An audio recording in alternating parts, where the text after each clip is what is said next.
একজন পাপীকে আল্লাহ সারা জীবনের গুনাহ মাফ করে দিয়েছেন শুধু ঘুমের ঘরে একবার আল্লাহ নামটা ডাকার কারণে।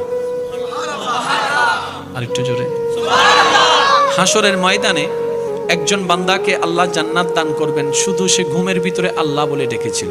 তো ফেরেশতা জিজ্ঞেস করবে, ইয়া রাব্বে করিম, সে তো যে আমলটার কারণে তুমি তাকে জান্নাত দিচ্ছ, এত গুনার উপর ভারী করে যে নেক আমলটাকে বানিয়েছো তুমি, আল্লাহ সেই আমলটা হচ্ছে তোমার নাম ডেকেছে, আর তোমার নামটা তো সে স্ব ইচ্ছায় ডাকেনি, ঘুমের মধ্যে ডেকেছে, ঘুমের মধ্যে ডেকেছে, ঘুমের ঘরে ডেকেছে। রব বলে, যেভাবেই ডাকো নাম তো আমারটাই ডেকেছে, যেভাবে ডাকুক নাম তো আমারটাই ডেকেছে, নাম তো আমারটাই ডেকেছে, আর আমি তার ওই নামটা টাকাকে কবুল করেছি।